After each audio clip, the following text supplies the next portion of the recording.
Bonjour à tous, je vous propose de parler des recommandations de la HAS de 2019 qui ont été faites sur la prise en charge du patient qui présente une lombalgie commune. Une diaporama de conflit d'intérêt comme toutes les présentations. Logiquement, je dois faire ça de manière un peu plus interactive, mais malheureusement, compte tenu du confinement actuel, je vous fais ça par vidéo interposée. Donc n'hésitez pas à me poser des questions, vous avez mon mail ou sinon le mieux étant le Twitter parce que ça permet des questions-réponses de manière publique, n'hésitez pas. Le contexte actuel, c'est que lors de la dernière enquête de la CNAM, elle avait vu que 81% des Français ont déjà eu des douleurs lombaires, donc ça fait 4 Français sur 5 en pratique. On sait que la prise en charge est améliorée par des recommandations. Le fait qu'il y ait des recommandations, ça améliore, ça permet de diffuser des bonnes choses. Sauf qu'en France, les dernières recommandations dataient de décembre 2000 par l'époque à la ANS. Donc il y avait une nécessité de pouvoir actualiser ces recommandations. C'était une demande de la CNAM notamment parce que il y a une campagne grand public qui vous avez certainement déjà vu sur la prise en charge de la lombalgie et la CNAM voulait avoir des données actualisées scientifiques. Et donc c'était elle qui a initié cette demande de recommandation.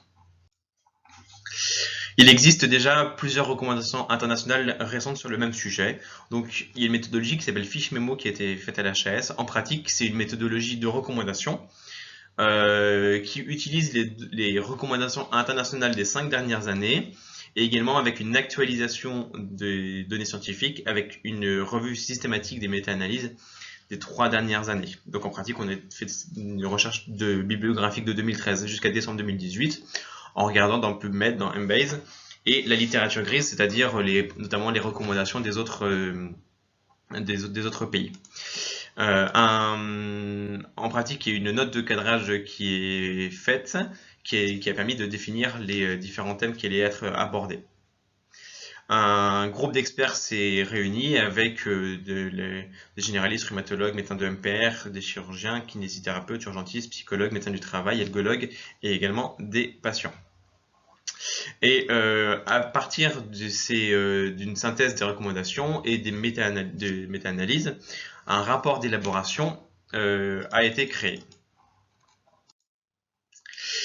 À partir de ce rapport d'élaboration, il y a eu 3 réunions présentielles avec toutes les personnes dont je vous ai parlé. Cela a permis de créer des recommandations préliminaires. Ces recommandations préliminaires ensuite ont été soumises à 24 sociétés savantes qui ont donné leur avis sur ces recommandations-là.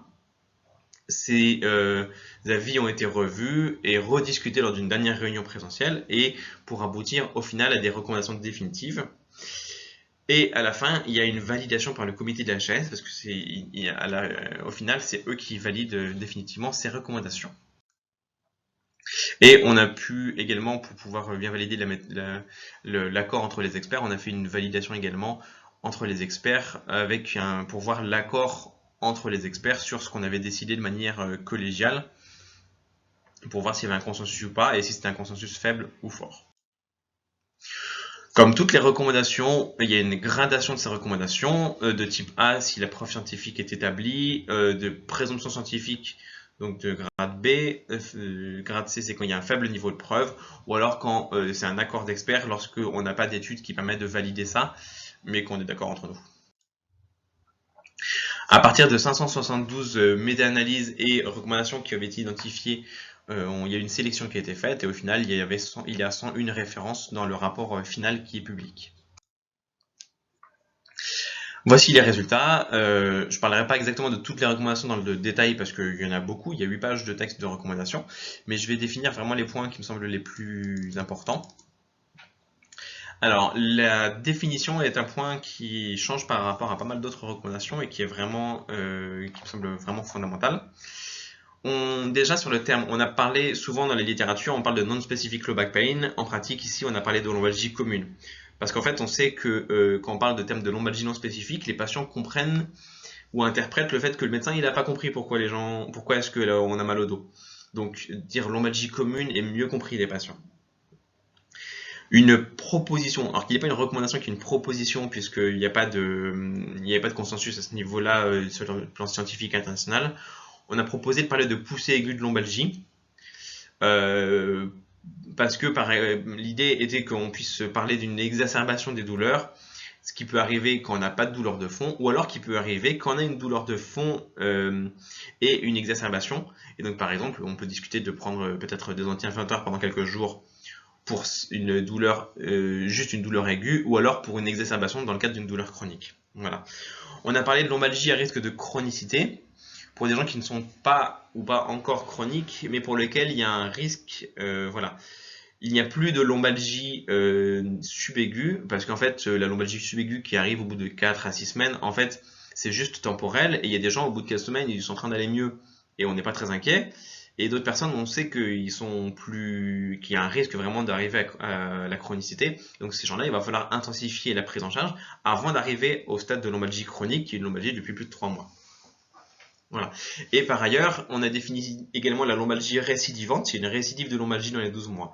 On sait que des personnes qui ont des épisodes multiples de lombalgie, même s'il y a une résolution entre les épisodes, il y a un risque accru de passer à la chronicité, et donc c'est des patients qui doivent être pris en charge comme des gens qui ont une lombalgie à risque de chronicité.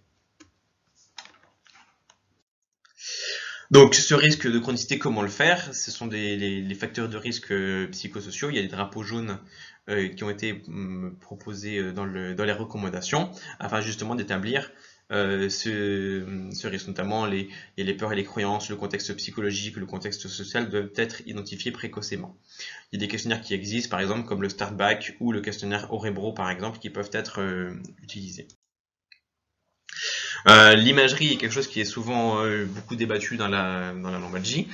En l'absence de drapeau rouge, globalement, donc des drapeaux de signes de gravité, il n'y a pas d'indication à réaliser une imagerie rachidienne pour une poussée aiguë de lombalgie.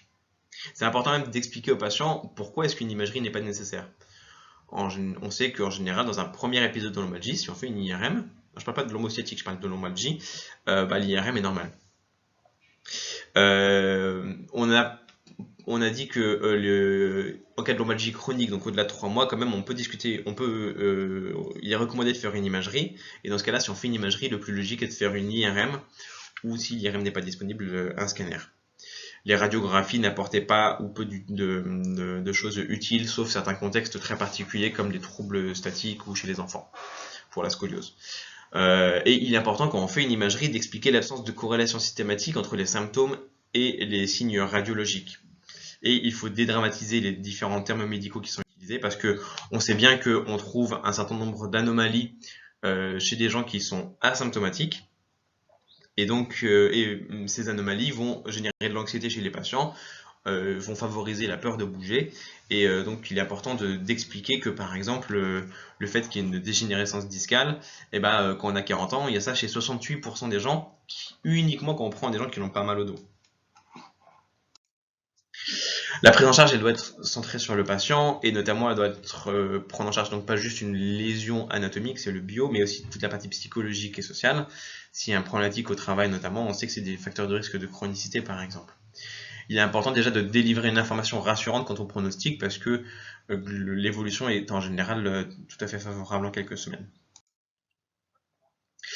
La prise en charge, elle est globalement, on a mis la prise en charge non médicamenteuse en avant. D'ailleurs, la prise en charge non médicamenteuse arrive physiquement dans le texte avant la prise en charge médicamenteuse et c'est volontaire. Et globalement, l'exercice physique, c'est le traitement principal permettant l'évolution favorable de la lombalgie. Elle est conseillée d'être progressive et fractionnée pour qu'elle puisse être adaptée au patient pour éviter de redéclencher une poussée de douleur qui peut aussi décourager la personne. La kinésithérapie, elle a été proposée pour les gens qui ont une lombalgie chronique ou à risque de chronicité. Avant, on disait que la kiné était recommandée uniquement dans la lombalgie chronique. En fait, il y a des études qui disent que c'est plus pertinent de le faire avant, parce que probablement c'est plus facile de prendre en charge quelqu'un qui a un risque de chronicité mais qui n'est pas encore au stade chronique, plutôt que quand les douleurs évoluent déjà depuis 3 mois ou 6 mois. Alors, la kiné n'est pas n'importe quelle kinésithérapie. L'idée, c'est d'avoir de la kinésithérapie active, avec la participation active du patient. Les thérapies passives, donc le massage, le chaud, ce genre de choses-là ne sont pas utiles, ne changent rien sur l'évolution de la lombalgie. Donc, on a dit qu'elle ne devait pas être utilisée isolément, parce que ça ne change rien sur le pronostic. Parfois, ça peut aider à débloquer une situation complexe, mais si c'est juste pour pouvoir aider les patients à rebouger plus, c'est pas interdit de le faire, mais clairement, des séances de massage uniques, ou si c'est ça l'unique thérapie, ou juste le chaud, ou voilà, doivent être des choses qui doivent être à proscrire. Les traitements médicamenteux, globalement, les médicaments, ça change rien sur l'évolution de la lombalgie non plus. Le fait de diminuer la douleur peut quand même aider les patients à mieux rebouger plus facilement. Donc c'est dans ce sens-là où il faut prescrire des médicaments. Le traitement de première intention, ce sont les traitements anti-inflammatoires pour une courte durée et selon les contre-indications. Le paracétamol peut être aussi utilisé à visée symptomatique s'il est efficace, même si c'est clair qu'il ne change rien sur l'évolution de la lombalgie non plus. Les opioïdes peuvent être évoqués en seconde intention, il faut quand même faire attention au risque de mésusage avec ces médicaments. Et on a fait la différence entre les opioïdes faibles, qui peuvent être utilisés en seconde intention, et les opioïdes forts, qu'on a réservés aux lombalgies réfractaires, aux prises en charge bien conduites, et aux prises en charge bien conduites qui allaient jusqu'à un programme de réadaptation pluridisciplinaire, dont je vais parler par la suite, et surtout pour une courte période. Je parlais du risque lié aux opioïdes. Il y a des outils qui peuvent être utilisés, comme par exemple ici l'Opioid Risk Tool. C'est un outil pour pouvoir voir le risque de mésusage lié au traitement opioïde. Si le patient présente toujours une lombalgie malgré la prise en charge par un médecin, un kinésithérapeute notamment, il faut élargir cette prise en charge de manière multidisciplinaire, notamment avec par exemple un rhumatologue ou un médecin de médecine physique et réadaptation. Et s'il y a un contexte de travail, le médecin du travail également est important. On va réévaluer les choses, réévaluer comment est réalisée par exemple la kinésithérapie, comment sont pris les traitements pharmacologiques également. Il est également indiqué de faire de l'éducation à la neurophysiologie de la douleur, c'est-à-dire qu'on va informer on peut avoir mal sans qu'il y ait une lésion forcément au niveau du dos, et qu'on peut avoir une petite lésion et beaucoup de douleur, et inversement. Donc faire une séparation entre la douleur et la lésion permet de faire comprendre aux gens que ils vont pas abîmer le dos s'ils rebougent, et la neurophysiologie de la douleur peut être très utile, comme par exemple des outils comme le site Retrain Pain qui peut être conseillé. Il y a d'autres outils qui existent également. Je vous parlais du médecin du travail. Effectivement, il faut évaluer également les risques d'incapacité prolongée au travail ou d'obstacles au retour du travail, parce qu'on sait que c'est quelque chose qui est complexe en pratique et qu'il faut aborder de manière rapide. Il faut savoir que par exemple, un patient peut demander à avoir une visite avec son médecin du travail durant l'arrêt de travail. On peut faire des visites de pré-reprise, alors que souvent les patients ils ont tendance à attendre de revenir au travail pour voir le médecin du travail, mais là le médecin ne peut plus rien faire. Donc en pratique, une visite de pré-reprise durant l'arrêt de travail par exemple est quelque chose qui peut faciliter justement le retour au travail, et par exemple amener des mesures comme un temps partiel thérapeutique pour pouvoir faciliter justement ce retour au travail. Pour ceux qui ont des douleurs persistantes, je vous ai déjà parlé de l'éducation à la neurophysiologie de la douleur. On peut également évoquer des techniques manuelles qui sont possibles, qui doivent être réalisées dans le cadre d'une prise en charge multimodale. C'est-à-dire que ce n'est pas des manipulations, des mobilisations isolées qui vont améliorer les choses, mais qui peuvent améliorer les douleurs de certains patients, si c'est dans le cadre justement d'une reprise d'activité physique, notamment puisqu'on avait dit que l'activité physique était clairement le traitement le plus important. Des interventions psychologiques, et notamment ce qui était le mieux évalué, c'est les thérapies cognitivo-comportementales, sont également possibles pour les personnes, alors, par un professionnel qui est formé au TCC idéalement. Par ailleurs, en troisième intention, si ces traitements ne sont pas efficaces, il est logique de proposer des programmes de réadaptation pluridisciplinaires qui implique plusieurs professionnels de santé dans le cadre de stages plus intensifs, pour notamment les gens qui sont en échec, en arrêt de travail prolongé. D'autres traitements peuvent se discuter au cas par cas, hein. Notamment il y a des choses de relaxation, de méditation et d'hypnose qui peuvent avoir une efficacité, même si comme ce sont des techniques qui sont souvent moins bien codifiées, le niveau de preuve est plus faible pour ça. Certains médicaments peuvent être pertinents, hein. Certains antidépresseurs ont une efficacité sur la douleur indépendamment de la dépression. Ces traitements, les antidépresseurs, les IRSNA, ou les antidépresseurs tricycliques, comme l'amitriptyline, le laroxyl. Ces médicaments peuvent être utilisés dans le cadre de lombalgie. Par ailleurs, sur une lombalgie, je parle toujours sans radiculalgie, hein, au cas par cas, parfois des chirurgies peuvent s'évoquer, mais c'est des situations un peu particulières et on n'est pas entré dans le détail, notamment parce qu'il y a une recommandation HS sur la lombalgie qui a été faite. Les centres d'évaluation et de traitement de la douleur peuvent également avoir une place pour certains patients. Je vous ai parlé de la lombalgie, on va parler un peu plus spécifiquement de la partie radiculaire, quand il y a une lomboradiculalgie. Alors, à la phase aiguë, globalement, ça ne change rien, hein. Déjà, on va rassurer le patient, dire que c'est pas parce qu'il va aller marcher qu'il va se refaire une hernie. Rester actif est toujours conseillé. Les anti-inflammatoires sont indiqués. Je précise qu'une hernie peut donner une douleur radiculaire par l'inflammation, par les protéines pro-inflammatoires qui se trouvent au niveau du nucleus pulposus. Une hernie ne veut pas dire que le nerf est comprimé. On peut vraiment avoir une réelle radiculalgie sans compression du nerf, parce qu'il peut y avoir une partie inflammatoire. C'est important de l'expliquer aux patients, parce que s'ils pensent qu'il y a une hernie et que le nerf il est comprimé, le traitement là c'est la décompression et d'aller voir un chirurgien. Or, dans la majorité des cas, il n'y a pas besoin d'avoir un chirurgien pour pouvoir avoir une amélioration. Voilà. En cas de radiculalgie persistante, on peut discuter une infiltration. Les infiltrations ont une efficacité qui est à court terme mais qui n'est pas à long terme. Néanmoins, pour pouvoir diminuer la douleur à court terme et justement permettre de reprendre le mouvement, ça peut être une possibilité.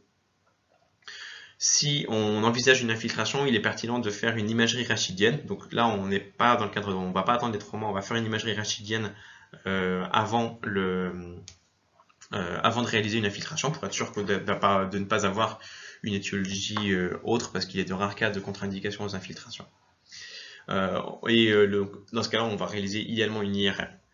Pour des gens qui ont une radiculalgie hyperalgique, on peut discuter de faire une infiltration sans imagerie si la clinique est typique. Et pour les traitements médicamenteux, les antidépresseurs ou les gabapentinoïdes, donc qui sont la prégabaline ou la gabapentine, ne sont pas indiqués dans le cadre d'une douleur aiguë. On peut discuter s'il y a une douleur persistante ou chronique. Ce sont des traitements qui peuvent être envisagés, sachant que certaines études sont un peu discordantes, et donc c'est une possibilité, ce n'est pas une recommandation forte à ce niveau-là.